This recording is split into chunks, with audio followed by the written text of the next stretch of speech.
En ce mois de mars, nous avons choisi de nous réchauffer un peu sous le soleil de Malte. Cette petite république de 316 km² se compose de 8 îles et abrite quelques 250 000 habitants. Notre vol nous a déposés au milieu de la nuit à l'aéroport de Lucca. Avec le taxi de l'hôtel, nous avons poursuivi notre route vers Marsa quelque chose d'imprononçable.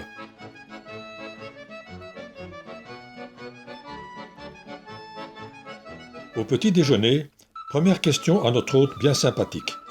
Comment doit-on prononcer Marsa machin chouette? Marsa Schlock. Merci Andrew. Commençons la visite par une découverte à pied des environs. Marsaxlokk est le village de pêcheurs le plus pittoresque de l'archipel. Il a été fondé par les Phéniciens au IXe siècle avant Jésus-Christ.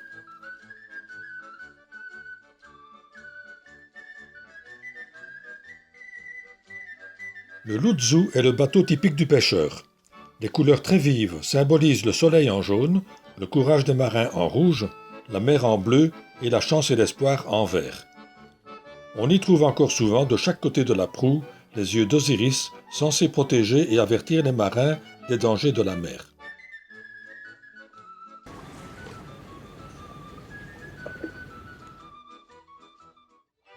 Dans la banlieue de Marsaxlokk, La Valette mérite une visite. Allons-y avec le bus 85.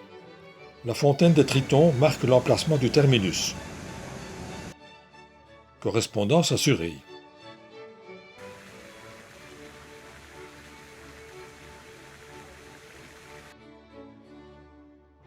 Les jardins de l'Upper Baraka, à ne pas confondre avec les Baraki, nous offrent le plus beau panorama sur La Valette, son grand port et ses 3 cités.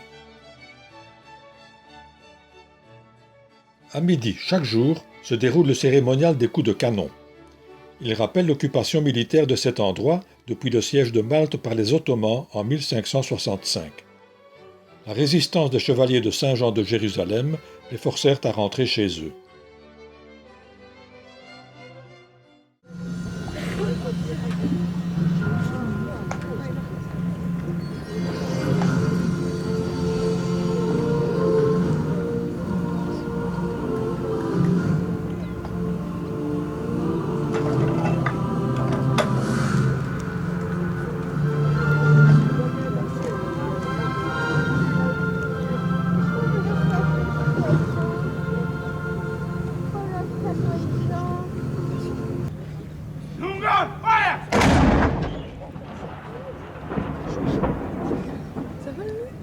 Ouf, aucun bateau n'a été coulé. Et les pigeons ont plus peur des gamins que du canon. Poursuivons notre voyage, en petit train cette fois.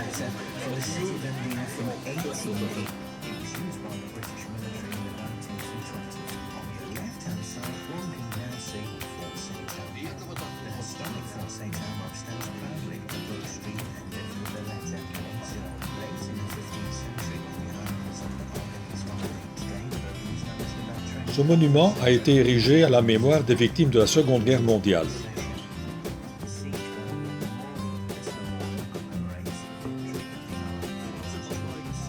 Tous les jours à midi, les plus grosses cloches de Malte résonnent gravement dans la tranquillité du port. Et comme on dit en maltais, il fait streux à La Valette, hein Valais?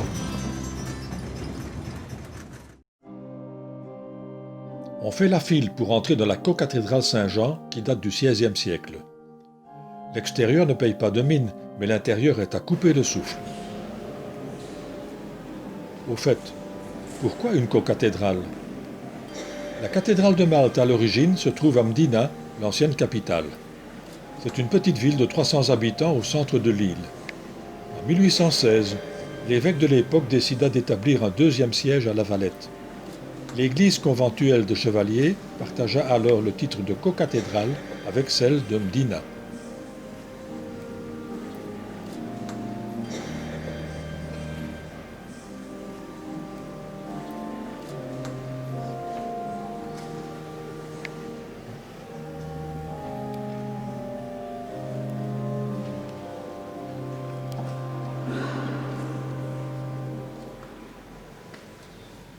Juste à côté de la nef centrale, l'oratoire recèle une œuvre exceptionnelle, la décollation de Saint Jean, peinte par Le Caravage en 1608.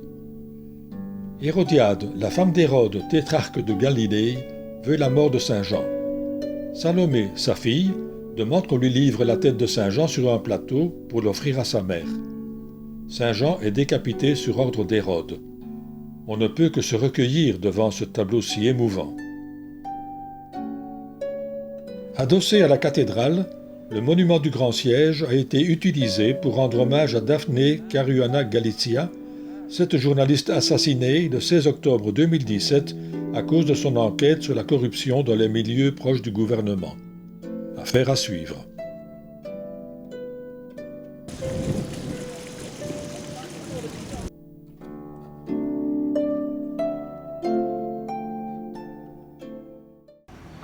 Ce matin, changement de programme. Cap sur l'île située au nord. Gao, enfin, pas évident la prononciation. Demandons encore conseil à Andrew. Heureusement, le nom le plus hésité, c'est Gozo, nettement plus facile pour tous. Avec la voiture de location, nous traversons toute l'île de Malte pour arriver au port d'embarquement sur le ferry. Le voici qui approche. Il ouvre la bouche, tire la langue pour déverser un flot de voitures et de camions. Après avoir vidé son estomac, le ferry est prêt à engloutir des tonnes de touristes et de marchandises. Faut dire qu'il a de l'appétit. La traversée dure 25 minutes. Nous longeons l'île de Comino, qui est le but principal de l'excursion, ainsi que la petite île de Cominoto. En guise d'apéritif, la tour Sainte-Marie, appelée parfois tour de Comino, s'impose déjà à nos regards. Elle a été construite en 1618 pour défendre l'île de Comino contre les corsaires barbares. Elle a joué de nombreux rôles jusqu'à sa dernière utilisation par les forces armées de Malte en 2002. On s'approche de Gozo. Ceuchia, petit village de 3300 habitants, est surtout connu pour son église et son dôme, le troisième plus grand au monde. 75 mètres de haut et 28 mètres de diamètre.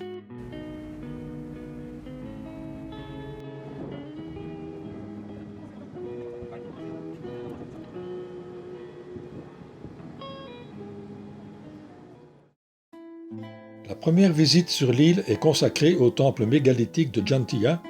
Il date d'environ 5000 ans avant Jésus-Christ, ce qui en fait la plus ancienne construction monumentale au monde.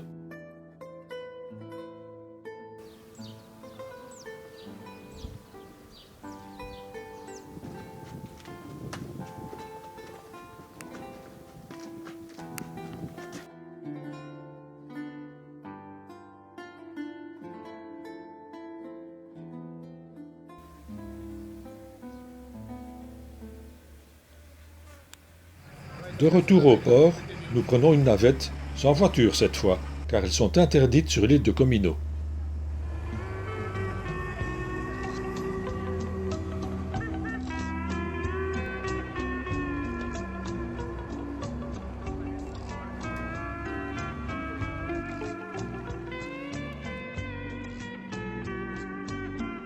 Le lagon bleu est le centre d'attraction des touristes, pour la pureté de ses eaux turquoises, propices à la plongée sous-marine, et comme point de départ pour les balades pédestres.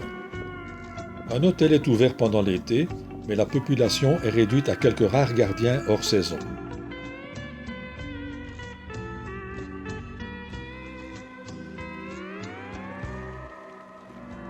Il est l'heure de retourner à Gozo pour reprendre notre voiture. Mais avant cela, petit passage devant les grottes qui servaient de repère aux pirates.